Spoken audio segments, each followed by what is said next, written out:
Halo,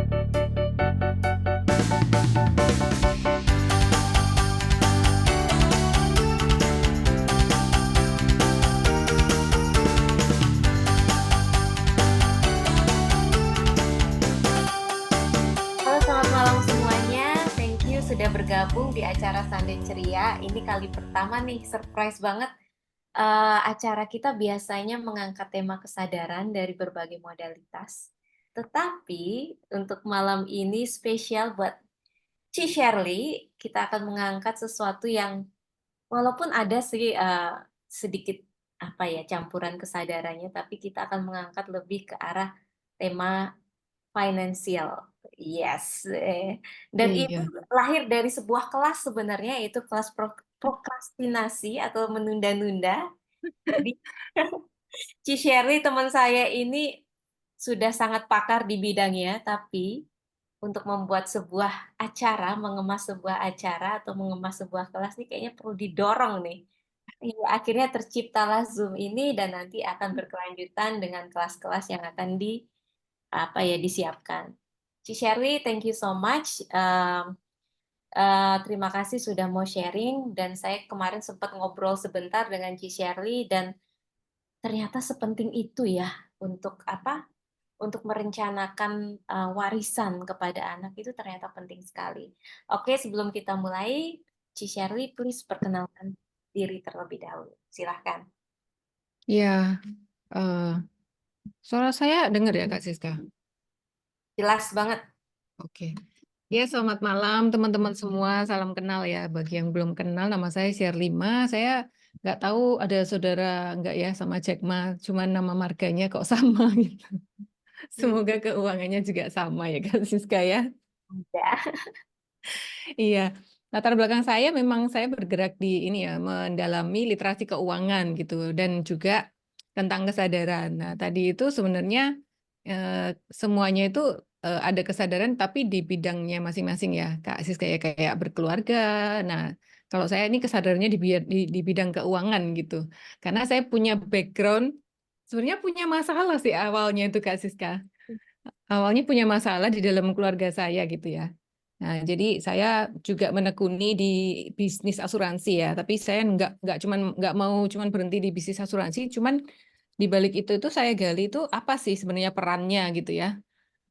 Karena terkait dengan istilahnya tragedi gitu ya di masa lalu di keluarga saya gitu. Oke, oke. Thank you so much. Sebelumnya saya akan memperkenalkan, ini nih panjang banget nih sertifikasi yang pernah diambil oleh Ci Shirley. Boleh disebutin ya, Ci? Boleh. Oke. Associate Estate Planning Practitioner. Kedua, Access Bars Practitioners. Licensed Practitioners of NLP. Certified Financial Planner. Qualified Financial Educator. Legacy Designer Professional. Qualified Legacy Planner. Qualified Wealth Planner. Banyak banget, Ci. Associate Wealth Planner and Financial Literacy Specialist. Wow, jadi sepertinya ini akan sangat seru karena kita mengcombine antara kesadaran dan juga kesadaran dalam hal finansial, gitu ya, Iya, Ci. betul. Nah, kemarin kita sempat ngobrol nih, Ci, kenapa sih kamu mau mengangkat tema ini? Ternyata ada cerita di balik ini yang menurut saya sih wow, bisa begitu ya. Mm-mm. Silakan Iya. Cici untuk berbagi. Iya, jadi saya berangkatnya itu dari pengalaman pribadi ya. Bagi yang belum mengalamin sih, sebaiknya belajar dari pengalaman orang itu lebih enak ya, benar nggak Kak Rizka? Daripada harus ngalamin sendiri gitu. Nah, kebetulan kemarin ngalamin sendiri karena kedua orang tuaku tuh udah nggak ada gitu ya, sekitar 12 tahun yang lalu. Nah, namun sampai hari ini itu eh, harta warisnya itu belum nyampe ke saya gitu. Jadi masih masih ngambang ya karena kalau mau disengketain itu saya pernah nanya-nanya itu wah nggak murah itu ya. Mungkin 50 juta itu masuk gitu ya. Ya kan saya ngitung juga ya apakah saya mau mengurus sengketa ini atau saya create create aja yang baru gitu. Nah, waktu itu pilihan saya yang lebih is itu kayak ya udahlah create aja yang baru gitu. Nah, Tapi masalahnya juga nggak sampai di situ juga, Kak Siska. Ternyata waktu papa setelah nggak ada, pertama setelah papa nggak ada itu sengketa itu ini dulu. Di keluarga itu tengkar dulu sama adiknya papa. Masih belum dimakamkan ya, masih di persemayaman tuh udah tengkar. Wow. Udah tengkar, udah antara antara mama saya dan keluarga adiknya papa gitu ya. Ya biasa, karena tidak ada kejelasan, tidak ada planning, tidak ada surat wasiat seperti itu. Karena itu semua dipandang tabu. Nah, Yes. tapi begitu yang punya apa ya authority kan papa saya yang punya authority nggak ada. Nah, mulai mulai semuanya punya mau sendiri-sendiri. Ada yang mau semua, ya itu masalahnya kan satu mau semua gitu kan. Hmm. Dia Jadi mau menguasain posisi papa meninggal itu tidak ada surat, tidak ada kesepakatan, tidak ada perjanjian, dan sama sekali. anak-anak juga nggak tahu, Ci. Betul. Jadi tidak ada dari kita itu yang tahu bagaimana sih membagi waris itu. Saya pikir itu dulu ya paling kalau orang tua meninggal ya pasti jatuh ke saya dong, kan saya anaknya, kan gitu. Sehingga mungkin papa sendiri juga nggak ngerti kali ya. Sehingga karena papa sebenarnya orang yang cukup detail teliti, tapi mungkin zaman dulu, wong zaman sekarang aja nggak belum populer, apalagi 12 tahun yang lalu ya Kak ya tentang hukum waris tadi. Yang jadi masalah itu kan adanya hukum waris sehingga ternyata harta dari orang tua tuh nggak bisa langsung tiba-tiba jadi milik aku tuh ternyata nggak bisa karena adanya hukum waris. Nah, boleh dijelasin nggak, Kak, hukum waris itu apa aja yang perlu kita ketahui? Kalau di Indonesia ini yang bikin agak-agak ribet itu karena di Indonesia berlaku 3 macam hukum waris. Kalau di Singapura sih enggak. Satu, makanya kan lebih simpel gitu. Terus kayak sifatnya wills itu di sana juga lebih tidak gampang digugat. Kalau di sini lebih gampang, lebih banyak celahnya, istilahnya kayak gitu. Nah, kalau secara umum sih ada hukum waris perdata ya, itu yang negara pakai. Tapi mereka juga ada lagi, yang kedua itu hukum waris adat. Nah, sesuai adatnya. Misalnya nih, aku Chinese. Ya udah ya kalau yang apa misalnya papaku nggak ada, kalau nggak ada kesepakatan, mamaku bisa-bisa aja nih baginya tuh sesuai adat China yang mana kalau ada Chinese berarti kan yang diuntungkan yang cowok nih, benar nggak? Yang cewek dapatnya sedikit. Kayak gitu. Nah, aku Jadi, dulu nggak paham itu. jadi ada perdata, adat, Adat sama agama. Jadi untuk yang agama. beragama Muslim, nah itu diwajibkan untuk pakai hukum Muslim gitu. Tapi Hmm. pada tataran prakteknya itu ternyata juga ada celahnya ya. Ketika nggak, misalnya nggak puas gitu ya. Kan kalau hukum waris Islam tuh yang aku amatin tuh menarik ya. Ketika yang pemilik harta itu nggak ada, ternyata itu nggak semuanya langsung ke istri atau ke anak gitu ya. Tapi ke orang tua itu juga dibagi. Nah ini bisa jadi salah satu sumber konflik kan, Kak Siska. Kalau nggak, misalnya nggak harmonis hubungannya. Oh, dan ketiga-tiganya itu memang memang harus diikutin, Ci. Kalau yang Muslim itu wajib, hukumnya wajib. Tapi apakah kalau kalau mereka keluarganya itu mengerti dan mereka misalnya itu bisa dituntut soalnya kayak Siska bisa digugat. Nah, kalau digugat ke pengadilan gitu ya, kan itu pertama ke pengadilan agama. Kalau sudah digugat, mereka kan naik ke pengadilan negeri. Itu sudah nggak pakai hukum Islam lagi, bisa pakai hukum perdata, maka bisa lebih adil. Nah, kayak gitu-gitu kan mestinya bisa di-planning sehingga nggak perlu lewat jalur hukum kayak gitu kan butuh biaya juga kan itu semua. Dan sampai saat ini harta waris yang papa wariskan belum sampai ya, Ci. Belum sampai saat ini dan aku baru tahu waktu belajar di kelas-kelasnya literasi yang aku ambil tadi itu ternyata ketika harta ini yang punya misalnya papa saya udah nggak ada itu ya, itu dinamakan estate. Estate itu istilahnya harta tanpa tuan. Nah ini kalau berlangsung lama, sampai puluhan tahun, itu bisa jadi milik negara loh ternyata. Tapi saya kejar berapa lamanya ini belum ketemu berapa lamanya. Saya tanya ke yang guru saya, ke orang-orang apa yang bekerja di bank yang ngurusin ini, dia bilang sih belum menemu pasalnya berapa lama, tapi ada pasalnya tuh ngomong kata kalau udah kelamaan tuh bisa jadi milik negara. Lah, itu kan serem kan sih sekarang. Wah, nah ini juga saya baru tahu nih, Ci. Iya, saya taunya tuh waktu di kelas, what? Kayak gitu. Ini udah 12 tahun ini nggak diurus gitu. Dan apakah sudah ketemu titik terang ya? Nah, masalahnya itu ketika misalnya nih udah bikin surat waris gitu ya, tapi ada salah satu aja anggota keluarga itu nggak setuju, itu batal, bisa batal hak warisnya itu. surat wasiatnya itu. Hmm. Nah, eh, ini ada satu saudara itu yang apa ya, istilahnya itu karena dia sekolah hukum dan kita nggak ada yang ngerti. Jadi sebelum ini aku tuh nggak ngerti kalau istilahnya itu diapain ya, diakalin lah istilahnya. Aku Hmm. nggak paham. Setelah ikut kelas-kelas baru mikir, oh ternyata aku diakalin ya. Nah, yang siapa aja komponen yang terlibat, Ci? Apakah adik dari papa itu juga ikut terlibat? Maksudnya, Betul. Betul. mm, Jadi waktu itu papa mungkin nggak ngerti ya, karena papa ini kan sebagai kakak tertua, waktu itu tidak punya orang tua. Papanya meninggal duluan di saat papaku tuh masih SD kali ya, terus adik-adiknya lebih kecil. Jadi dia ini memposisikan diri sebagai orang tuanya bagi adik-adiknya gitu.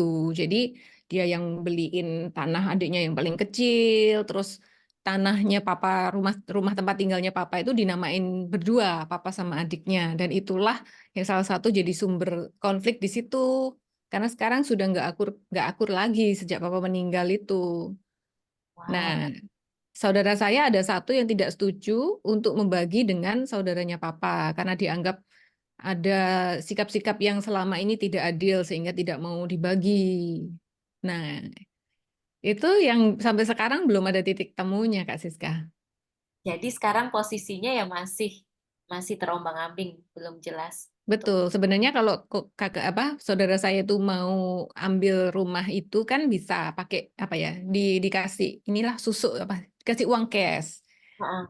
ke uang cash ke ahli warisnya itu kan, tapi dia kan nggak rela dibagi ke itu tadi. Nah itu pelajaran juga ya kalau kita itu beli gitu. Ya memang kalau mikirin keluarga ya keluarga, tapi kalau sudah menikah itu kan jadi beda ya. Nah itu kan Mhm. perlu diatur, direncanakan sehingga ini nggak jadi keruwetan di generasi berikutnya. Ini nanti kalau turun lagi ke generasi anak-anakku yang mungkin sudah tidak terlalu dekat dan mengenal, wah tidak tahu ini jadi apa gitu. Bahkan mungkin nggak diurus juga kali ya. Ya itu, kalau sampai nggak diurus ya mungkin itu jadi diambil negara gitu. Karena kan tidak bertuan jadinya hartanya itu statusnya. Dan ini juga menarik ketika ketika waris jatuh, kemudian baru diketahui bahwa ada beberapa hal yang harus diberesin sebelum itu jatuh ya, Ci ya. Nah, betul sekali, Kak Siska. Jadi itu aku juga nggak sadar, nggak tahu ternyata itu ketika seseorang itu meninggal ya kayak papa saya meninggal, itu hutang jadi jatuh tempo. Yang Hmm. misalnya dulu masih 15 tahun lagi, tapi jadi jatuh temponya sekarang. Nah masalahnya ini ahli waris ini siap nggak bayar. Kalau nggak bayar berarti kan yang dijaminkan waktu itu rumah saya yang dijaminkan. Berarti kan diambil bank dong. Wah, kalau misalnya nggak punya uang, kita bambung dong. Terdampar kita di jalanan nanti. Jadi Juga untungnya benar. waktu itu masih masih bisa ya nebus untuk itu ya. Tapi ya efeknya mama saya jadi ketakutan karena orang tua zaman dulu tuh kan tipenya itu eh, nggak nyimpen cash terlalu banyak ya Kak ya. Beliau tuh lebih ke beli properti, beli tanah, kayak gitu. Ditimbunnya di situ. Sehingga waktu papa saya, adiknya papa saya sakit pun itu nggak punya duit untuk bayar ya waktu itu ring jantung kan di adiknya bapak saya itu dijualin rumah ruko toko di Hmm. salah satu jalan yang lumayan lah di desa Jombang situ ya untuk bayar pengobatannya adik papa saya gitu. Nah jadi mama saya waktu itu kan dia nggak pernah kerja ya jadi diperlakukan kayak princess gitulah pokoknya di rumah apa dandan belanja kayak gitu ya. Terus tiba-tiba ditinggal papa saya, walaupun ditinggalin aset berupa rumah, ada ruko, terus tanah yang besar, tapi kan nggak tahu cara ngelolanya tuh. Nah, uangnya itu dia takut habis karena dia nggak pernah kerja, sehingga 7 tahun setelah papa saya nggak ada, mama saya kena kanker stadium akhir, kanker paru. Dan herannya itu papa saya nggak pernah ngerokok, kakak saya nggak pernah rokok, pokoknya yang cowok-cowok nggak pernah rokok di rumah. Tapi mama saya kena kanker paru 7 tahun setelah papaku nggak ada. Wow, wow, Nah, wow. makanya pertanyaannya ketika aku apa menjalani ini, aku pertanyaannya kayak gini, legacy apa sih yang mau kamu tinggalkan ke suami, ke istri, ke anak? Apakah mau meninggalkan kecemasan ketika kita nggak ada, atau ketenangan batin dan pikiran? Nah, meninggalkan ketenangan batin dan pikiran ini kan ada caranya kan, Kak Siska, nggak cuman omong doang mah gampang. Tapi gimana sih kita memplanning supaya nanti apa yang kita mau tinggalkan itu benar-benar terjadi, kita ada maupun tiada. Ya. Dan akhirnya tanpa perlu konflik yang seperti kakak bilang kemarin ya. Benar, Nah, benar. dari melewati perjalanan itu Kak, apa yang perlu kita persiapkan supaya itu tuh nggak terjadi gitu? Supaya nggak terjadi. Ya, sebenarnya itu yang pertama kan kita dikasih tahu ya, Kak Siska. Dikasih tahu caranya untuk memplanning itu. Yang pertama kita masih tahu dulu ya caranya memplanning ya Kak Siska ya. Karena kita di sini kan ada alat-alatnya, tools-toolsnya ya. Ya, sebenarnya dulu itu aku salah satu orang yang nggak suka sama kayak instrumen-instrumen keuangan kayak apa tuh investasi lah, asuransi lah seperti itu. Aku dulu juga nggak suka. Nah, tapi ketika aku ikut waktu itu kelasnya itu tentang ini ya, manajemen kekayaan, manajemen finansial keuangan pribadi, terus meningkat lagi jadi CFP. Di situ saya belajar. Oh, ternyata ini tuh cuman alat ya. Jadi Satu, saya sempat ngakak sih. Ini cuman alat ngapain kok aku benci-benci, aku nggak sukain. Kan harusnya aku nih kalau belajar caranya pakai ini cuman jadi apa ya namanya alat kan alat bantu membuat hidupku tuh gimana untuk mencapai tujuanku. ya, Ternyata ya. di situ Kak Siska. Jadi yang saya sadarin itu di situ oh ada yang namanya saving, itu tabungan biasa kan. Ada Hmm, yang namanya investasi, itu gunanya untuk mengakumulasi kekayaan yang sudah ada. Nah, tapi hmm, untuk sehari-hari kan nggak mungkin kita taruh di investasi, makanya kita perlu saving. Nah, kemudian yang saya pelajarin lagi itu kan wealth creation, kita cari uangnya, terus kemudian lanjut ke wealth accumulation. Udah ada uangnya, gimana kita having money ini di-generate lah, kalau istilahnya akses itu di-generate. Lebih lagi, bisa pakai tools investasi tadi. Yang ketiga itu gimana memproteksi ini, sehingga kalau kita misalnya terjadi yang nggak diinginkan, tadi meninggal atau apa, ini nggak susut, nggak hilang, hmm, tapi bisa diproteksi tetap ada bahkan jadi lebih besar. Nah, yang hmm, keempat gimana caranya kita itu transfer harta ke generasi berikutnya. Nah, itu ada alatnya masing-masing ternyata Kak Siska yang aku pelajarin. Setiap step itu tadi ada 4 step ya. hmm. Jadi ternyata sudah ada sesuatu yang bisa kita pakai untuk memproteksi semua itu ya Kak. Saya sih nggak terlalu, Betul. belum terlalu terlalu banyak tentang itu, cuma ya saya surprise ternyata oh sampai segitunya ya untuk mempersiapkan supaya itu tidak terjadi hal yang tidak diinginkan gitu. Benar banget Kak Siska. Soalnya contoh ya, ini contoh real ya yang saya dengar dari teman-teman gitu Kak Siska. Jadi Hmm, saya punya temen di gereja, dia punya 4 anak waktu itu, tapi yang satu masih di perut nih. hmm, Nah, tiba-tiba itu dia waktu pulang ke rumah mertua, ke rumah orang tuanya, terus nggak dapet kabar dari suaminya tiba-tiba gitu. Kayak hilang aja tiba-tiba. Dia kan panik ya. Tapi hmm, dia herannya cerita sama saya itu, kok dari keluarga suaminya ini kok diem-diem ya gitu ya. Ya, kita cuman main asumsi karena sampai sekarang ya nggak ditemukan suaminya dan herannya itu nggak ada ribut-ribut dari keluarganya gitu. Jadi menurut teman saya ini ya mungkin terjadi perebutan ini ya, karena keluarganya lumayan berada gitu Kak Siska. Tapi waktu dia kembali ke rumah mertua, kan dia tinggal di rumah mertua, dia nggak dibukain pintu hmm, hmm. dalam keadaan ngandung anak keempat kayak gitu. Amazing.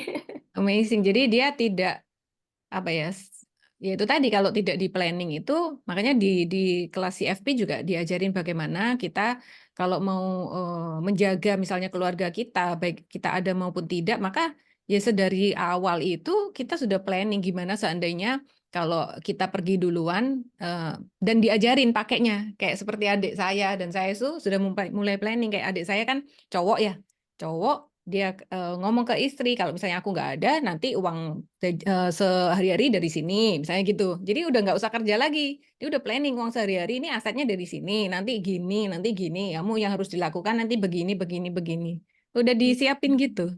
Nah, ini penting banget, Ci. Keterbukaan tentang keuangan kepada anak ya.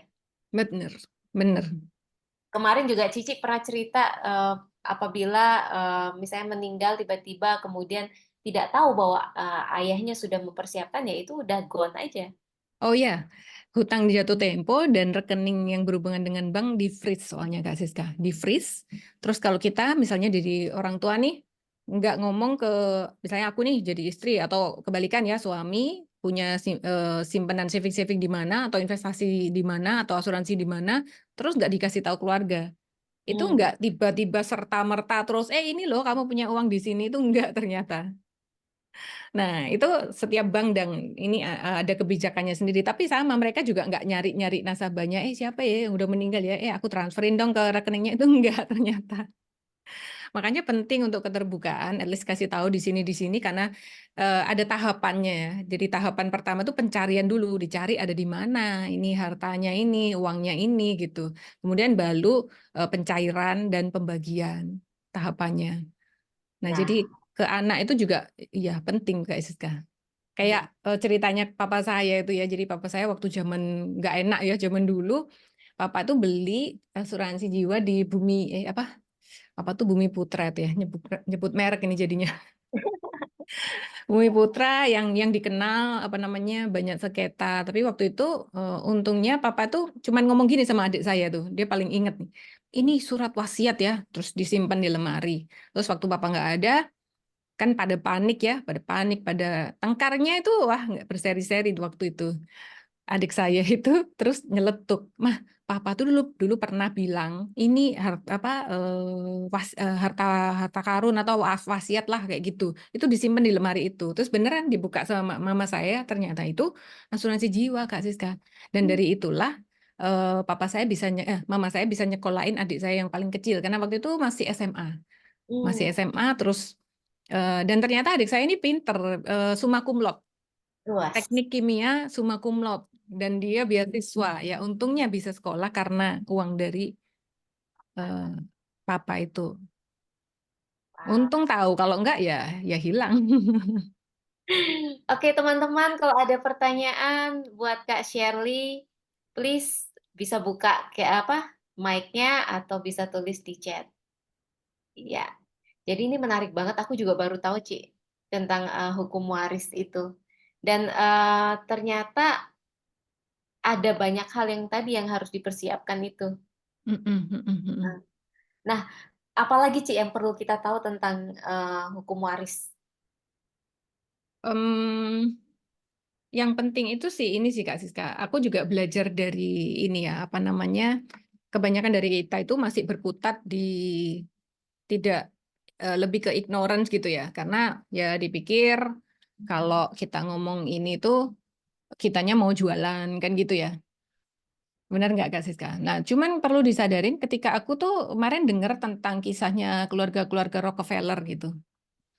Jadi untuk keluarga Rockefeller itu dia sudah tidak berkutat lagi di ngurusin sengketa lah, bla bla bla, tapi dia benar-benar menggunakan instrumen-instrumen keuangan yang ada ini untuk the next level. Hmm. Karena instrumen dia kebetulan kalau di luar kan ada instrumen trust, terus ada offshore, macam-macam ya, ada foundation. Masalahnya kalau di Indonesia itu tadi nggak ada, adanya cuma satu, UP, jadi asuransi jiwa. Nah, Hmm. waktu itu Rockefeller memang memadukan antara trust sama UP, asuransi jiwa. Jadi bagaimana dia membangun kekayaan dari generasi ke generasi itu memanfaatkan UP jiwa tadi. Karena kalau saya hitung-hitung kemarin ya, ketika saya baca artikel dari keluarga Rockefeller itu, jadi dia itu memang sengaja karena dia tahu sifatnya asuransi jiwa itu kan untuk mencapai misalnya nih aku mau 1 M gitu ya. Itu kan kita nggak harus ngumpulin 1 M kan. Kita Hmm. paling kalau kita ambilnya masih muda mah kurang dari 10% bayarnya, tapi kita bisa dapat 1 M. Nah, dia memanfaatkan itu dan diturunkan ke generasi dan ke generasinya. Hmm. Hmm. Nah, bagaimana menciptakan misalnya dia daripada dia ngumpulin uang 5 2 M untuk 2 anak, ya dia paling cuman 10 juta tapi sisanya bisa untuk yang lain tuh misalnya. Wow. Jadi Iya. itu diteruskan. Nah, cuman kalau sama trust itu kan sifatnya itu kayak bisa mengontrol dari kubur istilahnya ya. Hmm. Jadi kalau ada yang sifatnya boros apa dia nggak keluar langsung gitu loh. UP-nya itu bisa diatur sesuai yang punya harta. Nah, itu kelebihannya. Memang di Indonesia nggak ada ya. Di sini ya cuman cuman adanya ya dengan UP Jiwa tadi. Jadi itu banyak-banyak sekali kayak hitungan-hitungan itu aku hitung ya ke kayak keluarga Rockefeller itu. Saya punya 3 anak nih. daripada dia nyiapin 15 M gitu ya untuk ketiga anaknya, ya dia nggak usah, cuman nyiapin misalnya 10% dari tadi nilai 15 M itu untuk mendapatkan nilai yang sama. Berarti kan yang diwariskan lebih banyak dong, Kak Siska. Karena uangnya masih ada, bisa diwariskan lagi dan ditambah dari UP-nya tadi. Nah, makanya keluarga kaya kenapa makin kaya? Karena dia tahu cara pakai alatnya. Oh, tapi sayangnya di Indonesia belum ada. Kalau itu UP jiwa itu, Kak Siska. Kalau yang nggak ada itu trust. Jadi trust itu misalnya gini, kalau kita punya meninggal tuh anaknya masih muda ya, kita kan nggak tahu anak kita itu pintar kerja atau enggak atau boros gitu ya. Kan ada nih yang di luar-luar negeri itu. Ada anaknya orang kaya, terus dia kerjanya seenak-enaknya, misalnya kayak gitu, atau nggak mau kawin-kawin. Nah, itu bisa ngontrolnya pakai trust. Kamu, aku kasih warisan kalau menikah usia berapa gitu misalnya. Atau kamu aku kasih bulanan gitu, jadi nggak boleh dihabisin. Jadi ketika dari asuransi keluar, uangnya itu dimasukin di trust foundation itu nggak boleh dihabisin. Jadi anaknya cuma terima mungkin ya per bulan berapa. Nah, itu trust yang mengatur company-nya namanya. Wow. Semoga. Izin bertanya ya, Ya, Oh iya, silakan. Silakan. silahkan Pak kalau Budi. menurut hukum waris di Indonesia, kalau orang tua tunggal ya, entah itu istrinya sudah nggak ada atau suaminya nggak ada, jadi dia orang tua tunggal, tapi dia punya katakanlah dua anak gitu ya, dia punya dua anak. Nah, eh, ketika orang tua tunggal ini meninggal, Ya. apakah otomatis menurut hukum waris langsung jatuh ke anak dua itu sama besar, dibagi dua, tanpa Kalau pakai perlu hukum perdata, iya Pak Budi, eh, bisa ya, otomatis bisa, itu ya. bisa kalau pakai hukum perdata. Cuman Artinya kalau tanpa case, tanpa menggunakan jasa notaris, tanpa menggunakan jasa notaris, pokoknya dia tinggal bikin surat wasiat aja. Pokoknya kalau papa meninggal, ini harta papa ini A B C D E, diserahkan ke kamu berdua dan kamu atur bagi berdua gitu. iya, Itu sah menurut hukum. iya sah. Selama kedua anak tadi tidak ada yang menuntut ya Pak Budi. Misalnya kalau Oh ya, misalnya satu cowok satu cewek, terus yang cowok itu maunya dapat lebih banyak, terus dia bilang aku nggak mau pakai hukum perdata, aku maunya pakai misalnya kalau Chinese kan lebih banyak yang cowok, terus aku maunya pakai hukum adat. Nah itu celahnya konflik di situ. meskipun dalam surat wasiat sudah dijelaskan bahwa dibagi rata, dibagi dua, Betul Pak Budi. masih bisa digugat. Betul Pak Budi. Kalau di Indonesia itu hukum tertingginya itu kesepakatan. Hmm. Hmm. Nah Hmm. makanya kemarin saya juga sempat nih ngobrol sama guru saya itu. Kalau gitu kan ini berarti juga perlu pendidikan ini ya, adab dulu sebelum ilmu gitu ya. Karena kalau ilmunya dipakai untuk ya itu tadi, dipakai untuk pengen menguasai kan repot juga ya Pak Budi ya. Hmm. Ya ini maaf ya, saya nggak tampilkan gambar karena Siap. saya coba tadi suaranya hilang-hilangan. Ya. Jadi Oh iya, mohon maaf saya nggak tampilkan gambar saya ya, iya foto saya. siap Pak Budi. Ya. Jadi begitu ya, meskipun orang tua ini sudah membuat surat waris ke anaknya untuk Mm-mm, dibagi dua, mm-mm. tetapi bila ada satu anak yang tidak puas, dia masih bisa menggugat eh, melewat Bisa, jalur hukum, masih bisa ya. bisa. Misalnya nggak puas, aku mau pakai hukum adat aja kayak gitu. Itu bisa Pak Budi. Ada Bisa cara nggak sih bisa biar digugat ke pengadilan itu.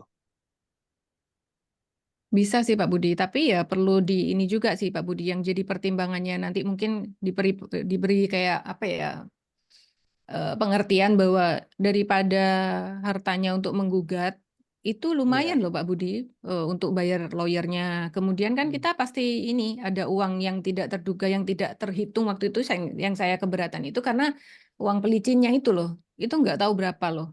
Iya, iya. Iya, Itu perlu iya. dipertimbangkan. Jadi kan daripada begitu dan itu ini kan masalah perdata ya Pak Budi ya. Biasanya Hmm. perdata itu kan lama, butuh waktu lama. Itu bisa habis banyak loh. Makanya saya Iya. mempertimbangkan enggak deh daripada saya maju gitu nanti harta saya habis ya. Bukan kita bukannya harta yang triliunan kayak gitu kan. Iya, iya, iya, iya. Ya. Ya, ini khususnya berlaku kondisi di Indonesia ya, yang masih Iya, banyak faktor X ya. betul. Betul sekali. Faktor X-nya tuh banyak. Makanya selain kita tuh mempersiapkan, maksudnya memberi pengetahuan itu, pendidikan tentang adab itu menurut aku penting sekali sih Pak Budi. Iya. Nah, Ya. kalau misalnya pakai notaris, ya, artinya eh, notaris yang si orang tua itu sudah menggunakan jasa notaris, kemudian notaris itu yang mengatur pembagian hartanya ini dibagi dua sama rata. Apakah juga Mm-mm. masih bisa digugat? Bisa Pak. Jadi Oh, masih bisa wills juga. surat surat waris di Indonesia itu tidak seperti yang di Singapura. Kalau di Singapura itu kan lebih ada powernya ya. Tapi kemarin Ya. ada pengalaman juga, baru pertama kalinya wills itu ada yang bisa menggugat di Singapura juga. Hmm. Gitu, Pak. Ya, Walaupun even baik. pakai notaris itu tetap bisa digugat. Iya, baik. Terima kasih, Sherly ya. Sama-sama, Pak Budi. Kemarin barusan kejadian. Jadi ini saudaranya dari suami ya, kakaknya mama atau adiknya mamanya suami. Dia nggak punya anak. Nah, kebetulan lumayan punya aset kan tokonya di luar pulau ya, karena nggak punya anak. Tapi hartanya lumayan. Jadi dia kasih ke keponakan, keponakan yang ya menurut kan suka-suka dia ya, mau kasih berapa ke keponakan yang mana. Nah, ternyata itu ada keponakan yang lain itu padahal udah dibagiin loh. Itu nggak puas ternyata. Nah, ini digugat sampai sekarang belum selesai-selesai. Wow. Jadi benar-benar nggak ada hukum yang bisa itu ya, Ci. Apa?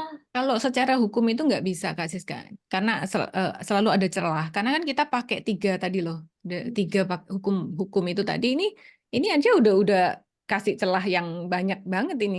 Coba kalau cuma satu. Kan nggak bisa gugat dong cuma satu. Masalahnya ada tiga yang bisa dipakai kan. Nah, biasanya itu penyeimbangnya itu salah satunya kan bisa pakai UP Jiwa tadi. Misalnya nih aku mau kasih lebih banyak ke anak ini nih. Terus aku pakai UP Jiwa nih, langsung aja ini aku bagi rata semua, terus aku mau kasih lebih banyak nih ke anak ini. Mungkin ya kita punya pertimbangan lah ya sebagai orang tua apa gitu ya. Itu kan kalau UP Jiwa nggak bisa digugat karena dia tidak tunduk terhadap hukum waris. Oh, I see. Jadi ketika semua di-freeze, ini UP Jiwa nggak pakai di-freeze karena dia tidak tunduk terhadap hukum waris, dia punya hukumnya sendiri. Ketika diproses, dia langsung turun, dia cair duluan. Nah, itu kasih kita waktu, karena penetapan kan pertama ketika orang meninggal lapor ya, terus habis itu kan ngurus surat keterangan. Nah, habis itu tuh butuh penetapan waris baru bisa dibagi. Nah, penetapan waris ini paling paling cepat itu 2 bulan. Nah, berarti sebelum itu semuanya di-freeze. Hmm. Even pasangan sendiri mau ambil itu nggak bisa. Saya punya temen waktu itu, saya tanya beneran di freeze? Iya beneran katanya. Ditarik ATM nggak bisa. Gitu Hmm. Kak Siska. Tapi kalau diketahui meninggal ya, Ya setelah lapor itu Pak. Jadi kalau mau narik ya sebelum lapor di ke iya, kematian itu. sebelum akte kematian dibuat ya. Betul. Cuman kan ada batas tarik per hari ya. Jadi kalau duit cashnya banyak itu nggak Iya, kelar-kelar nariknya. iya. Ya, kalau ditarik kecuali itu misalnya di reksadana gitu ya, itu bisa ditarik semua. Langsung ya Pak ya. Iya, kalau reksadana sih bisa all unit. All you need. Nah, kemarin saya Iya, pernah nanya gini, kalau secara hukum nih, karena kan hukumnya itu harus ada penetapan waris dulu, baru bisa pembagian. Nah, tapi kalau kita keluarga nih cepet-cepetan nih, kita tarik aja nih, itu melanggar iya. hukum nggak sih? Aku pernah tanya gitu. Nah, Hmm. itu belum dapat jawaban aku, Pak, karena terus terang kan aku di sini bukan mewakili orang hukum ya, aku kan mempelajari untuk di bagian financial planningnya sama wealth planningnya. Gitu. Nah, tataran prakteknya tuh aku nggak tahu kalau misalnya nih eh, kita mau supaya nggak di freeze itu kan bisa aja misalnya nih kayak Bapak tadi ngomong. Nah, tapi secara hukum itu masalah nggak ya? Itu aku sempat jadi tanda tanya juga gitu loh. Kan ada tanggal ya kan, ada Iya. tanggal kematian misalnya.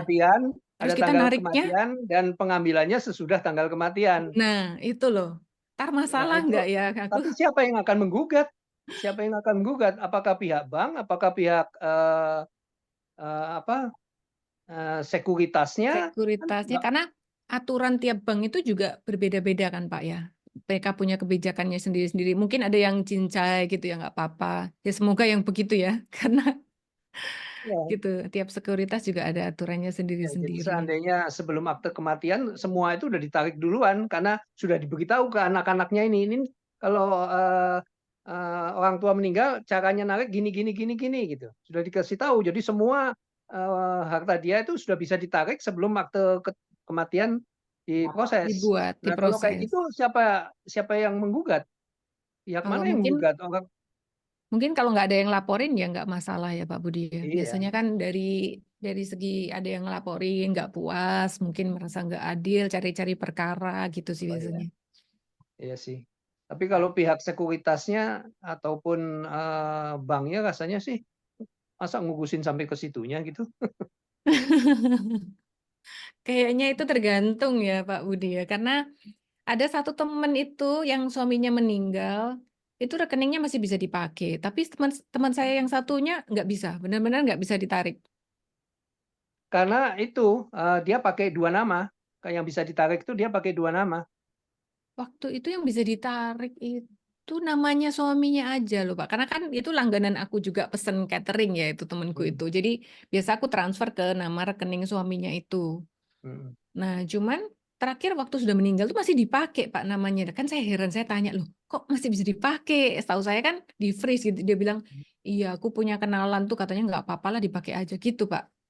Oh ya itu pengecualian deh. Waktu saya tanya ke apa guru saya dia bilang, wah itu pelanggaran itu. Hmm. Iya. Baik, terima kasih Sherly. Sama-sama Pak Terima Budi. kasih Pak Budi atas pertanyaannya. Semoga mencerahkan. Oh iya Ada sangat. ada pertanyaan lagi, Ci, dari Kak Yunike nih. Sebagai orang Iya. tua, mulai kapan kita harus mempersiapkan harta waris untuk anak-anak kita?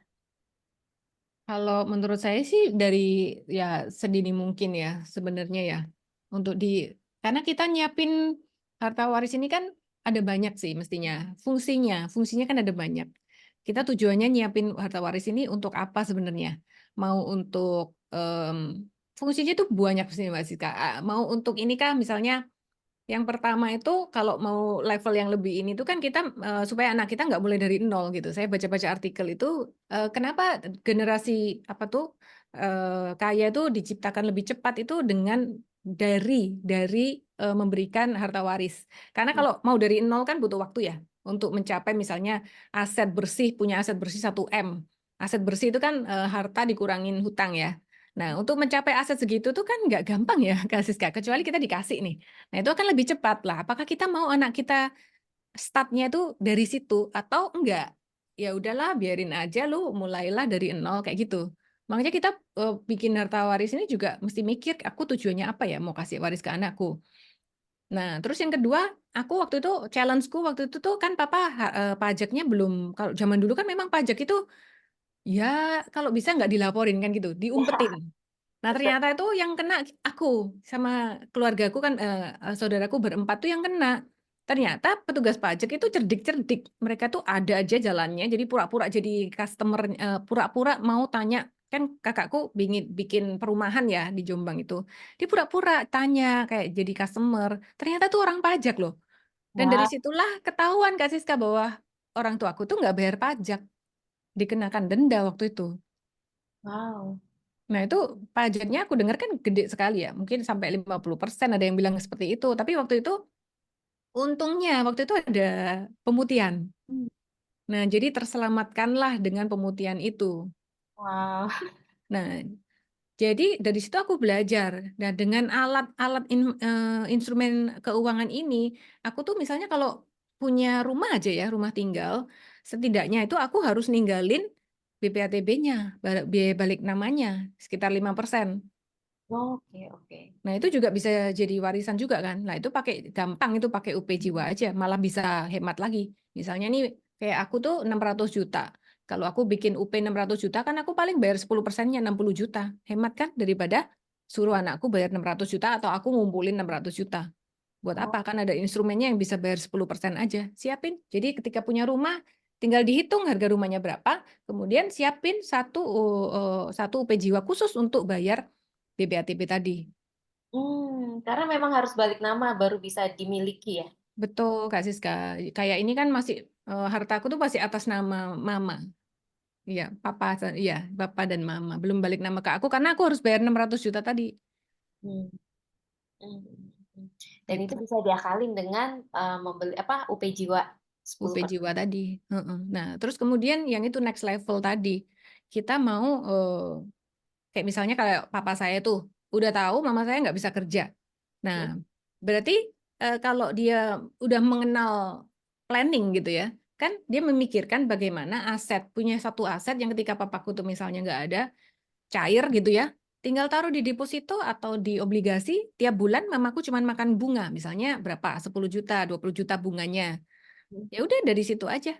Jadi pokoknya nggak usah diambil, misalnya pakai ya mesti ngitung ya. Kalau mau 20 juta berarti asetnya harus berapa kalau bunga deposito atau bunga obligasi.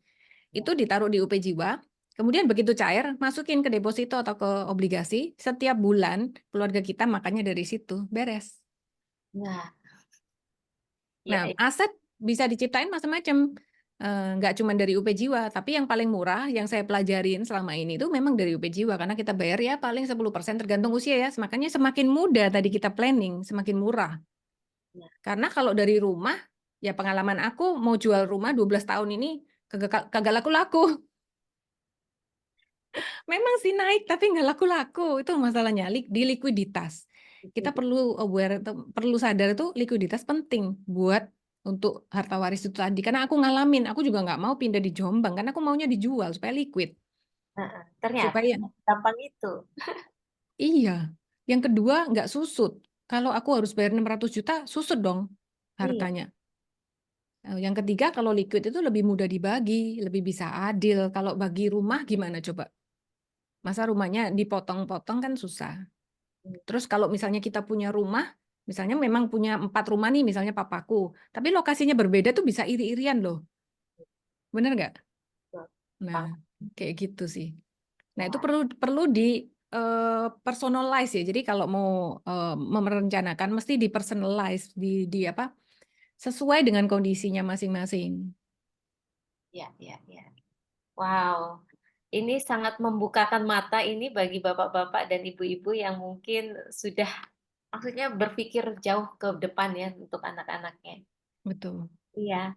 Dan Shirley ini memang seseorang yang apa ya konsultan keuangan ya Ci ya yang bisa mungkin kalau Bapak Ibu ingin bertanya lebih jauh bisa langsung hubungin Ci Shirley. Iya. Betul. Di nomor Nah, berapa Ci? WA-nya ya. Ah, WA-nya aku ketik aja ya. ya boleh boleh boleh. 0818571788. Oke. Nah, sebenarnya aku mempelajarin ini tuh, kenapa Itu kok aku boleh. combine sama kelas-kelasnya dari Dokter David itu ya, Kak Siska ya? Dengan kesadaran akhirnya memilih untuk belajar kan. Kalau diakses itu kan kita dihadapkan sesuatu itu nggak bukannya nggak ada kontribusinya. Bahkan ketika kita dihadapkan pada sebuah kesulitan, potensi kita tuh ada di situ. Benar sekali, benar sekali. Oh iya, aku hampir lupa nih, Kak Siska. Aku pernah baca buku ini nih, Kak Siska. Hmm. Why We Want You to Be Rich gitu ya.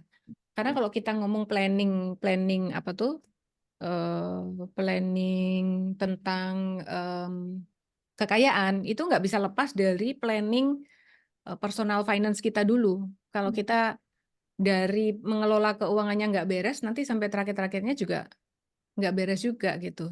Bahkan di sini Donald Trump bilang itu salah satu yang membuat negara Amerika itu jatuh ke dalam krisis itu adalah karena banyak dari penduduknya itu yang minta dibiayain sama negara. Mereka mengandalkan dibiayai negara saat mereka itu masa pensiun. Jadi mereka nggak sadar, nggak tahu caranya mengatur keuangan gitu, sehingga membuat satu negara itu krisis. Saya tuh sempat tercengang gitu, hah, emang sampai segitu besarnya ya pengaruh di pengaturan keuangan gitu loh. Wow, wow. Semoga ini membuka mata kita semua untuk mulai mempersiapkan. Dan saya cukup shock juga sih dengar dari Ci Shirley tentang betapa banyak hal yang harus dipelajari ya ketika kita mewariskan sesuatu kepada anak-anak kita. Iya, Mbak, Kak Siska. Ya, Mbak, aku boleh boleh nanya dong. boleh, boleh Mbak Ari, silakan. Silakan. Salam kenal, Bu Shirley, Mbak Shirley Iya, aja ya dipanggilnya. salam Jadi kenal. aku nggak bisa open cam karena habis memasak belum mandi saya. Nah, jadi saya itu sebetulnya juga praktisi di asuransi ya. Tetapi Oh, oke. tetapi aku tuh juga eh, aktif di gereja itu di pelayanan untuk anak-anak berkebutuhan khusus Heeh, gitu. heeh, Nah, di mereka itu kan ada yang high function, ada yang low function. heeh. Kalau yang high function mungkin di usia tertentu dia bisa lepas dari orang tuanya. Tetapi kalau yang low function itu kan sulit ya. Dia Mm-mm. tetap ada dalam perwalian gitu. Bener. Ah, Nah, pernah nggak Mbak Shirley ada pengalaman gitu ya, bagaimana orang tua ini bisa mewariskan uang pertanggungannya kepada anaknya yang berkebutuhan khusus ini. Nah, satu masalah di keluarga mereka biasanya itu single parents. Karena biasanya yang cowoknya itu yang bapak-bapak ini yang susah menerima kalau ada anaknya yang berkebutuhan khusus terus mereka pergi. Dan itu banyak sekali kejadiannya gitu. Nah, Oh. ada yang bercerai secara resmi, ada yang tidak gitu. Nah, Mm-mm. seperti kita ketahui kalau di asuransi kan ada ahli warisnya, sorry, bukan ahli waris, penerima manfaat kan. Ada Mm-mm. penerima manfaatnya. Nah, kalau Mm-mm. penerima manfaatnya ditulis nama anaknya doang, Mm-mm. pada dia tidak cakap hukum, berarti kan ini juga akan mengalami hambatan kan dalam Betul. dalam pewarisannya gitu. Pernah Mm-mm. ada pengalaman nggak apa yang harus dilakukan supaya mulus gitu? Karena balik lagi kan di sini nggak ada trust kan gitu loh. Iya, iya. Pernah ada pengalaman nggak Mbak Shirley? Kemarin tuh kita bahas juga ya ini ke panggilannya Bu Ari ya. Ari ya, Ari. Iya. Tentang itu kita sempat bahas juga sih Bu Ari. Jadi sayangnya di Indonesia itu belum ada trust ya. Jadi mau nggak Betul, mau ya menunjuk wali yang amanat itu tadi Bu Ari. Jadi bisa dari keluarga, kalau keluarga terdekat nggak ada, biasanya ke keluarga yang lebih dekat lagi ya, yang lebih agak jauh-jauh lagi ya kan nggak semuanya bisa ya. betul, betul, betul. Memang solusinya di situ. Terus saya pernah nanya kan, kalau misalnya wali nih, kalau nggak ada yang mengawasi itu kan bisa dipakai Ya, seenak-enaknya. Benar nggak, Bu? betul, Nanti anak betul. 17 uangnya udah habis itu kan saya bilang.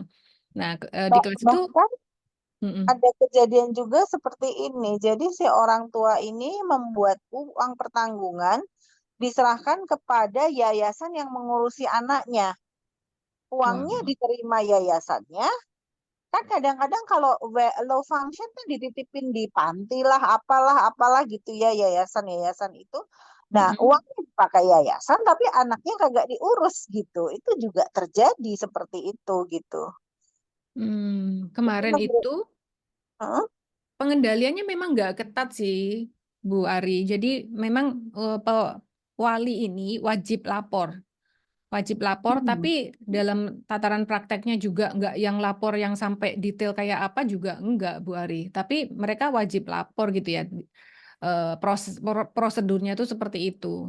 Nah, ketika saya tanya memang tidak ada solusi yang lebih jauh lagi. Jadi memang ya kitanya yang kayak nunjuknya ini juga Ya, mesti ya, benar-benar dipertimbangkan gitu. betul, betul, betul, betul. Nah, kalau proses perwalian sendiri, maaf Bu Shirley, paham nggak? Maksudnya pernah praktek Mm-mm. nggak gitu ya? Kalau Perwalian perwalian belum saya, Bu. itu sendiri, apakah setelah orang tua meninggal baru dibikin perwalian atau bagaimana ya? Bisa dibikin sebelum kok itu kayaknya, Bu. Coba Oh, dikonsultasikan. Iya, karena kalau sesudah itu kan nggak siap ya kitanya ya, Bu ya. harusnya tandem ya, Bu.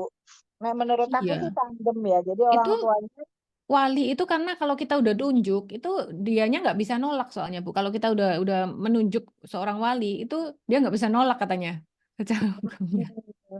Nah, ada baiknya kan itu direncanakan sejak awal kayak gitu ya, Bu ya. ya betul, Bangun betul. hubungan yang baik. betul, mengenal dia betul. dengan baik. Karena kalau tiba-tiba itu kan nggak siap gitu ya, Bu ya, Iya, untuk betul. perwaliannya itu. Kayaknya saya masih banyak harus pelajari ini juga sih, karena di luar sana sebenarnya banyak yang membutuhkan gitu loh. Iya kan? Hmm, benar, benar, benar, benar. Hmm. Wah, Ya, keren banget Mbak Ari pertanyaannya. Dan ini karena pengalaman di lapangan. iya ya, karena nggak banyak orang yang larinya ke sana juga kan. Itu juga nggak kepikir sih di saya. Iya. Ya, keren. Jadi Semoga ketika saya tanya solusinya itu sampai saat ini ya semoga ke depannya itu di Indonesia ada trust ya Bu Arya. Iya, betul, betul. Kalau nggak ada memang agak susah ya. Sorry Iya. tadi Bu Sherly bilang si wali ini wajib lapor ke siapa ya? Kalau nggak salah kemarin tuh di pengadilan kayak dipanggil kayak gitu kalau nggak salah Bu Ari. Oh, iya, iya, iya.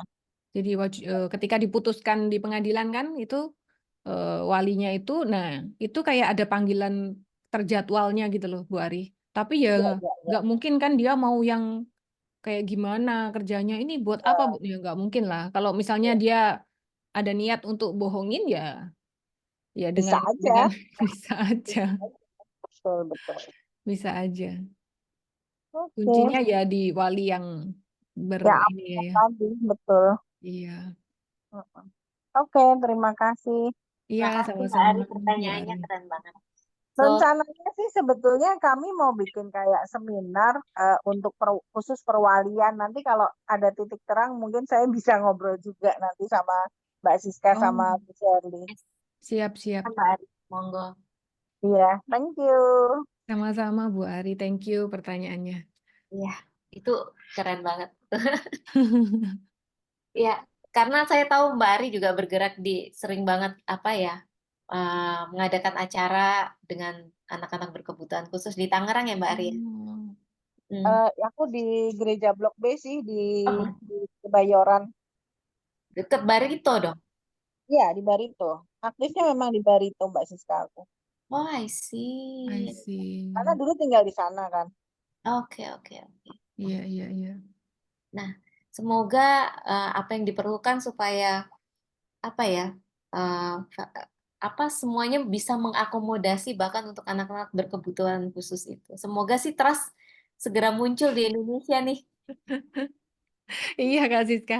Kalau itu udah muncul mah wah luar biasa itu. Alat yang luar biasa itu. Siapa yang bisa di apa ya? Siapa yang bisa dihubungi supaya itu bisa ada gitu, Mbak?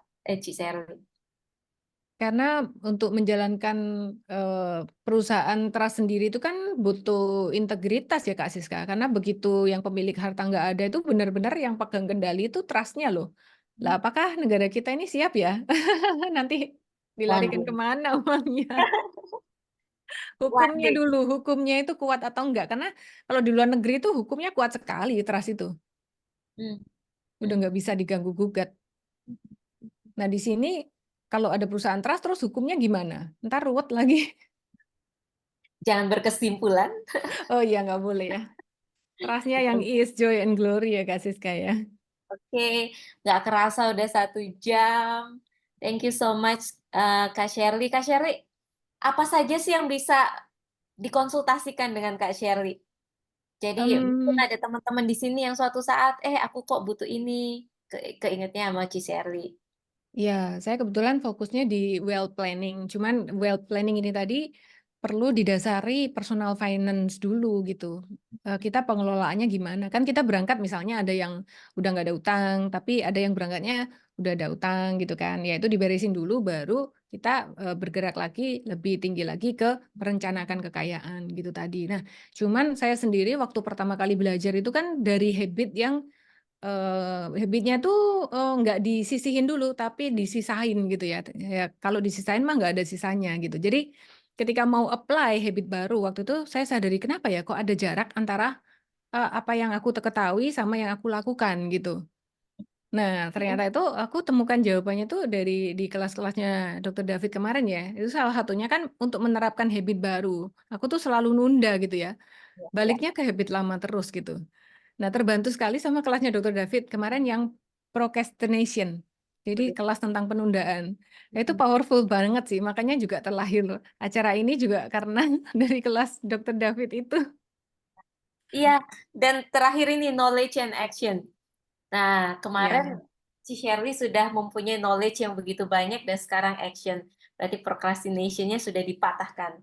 iya, amin. Dan juga teman-teman mungkin apa ya, procrastination itu memang terjadi di banyak banyak apa ya, Banyak kehidupan area, gitu, di mau area. di kesehatan, keuangan, kesadaran, semuanya bisa prokes. Nah, dengan Zoom ini kita mengajak, ayo kita mulai pikirkan langkah-langkah apa yang diperlukan supaya jika ingin memberikan warisan itu tepat sasaran, tanpa konflik, dan dengan is joy and glory. Gitu ya, Ci ya? Yes.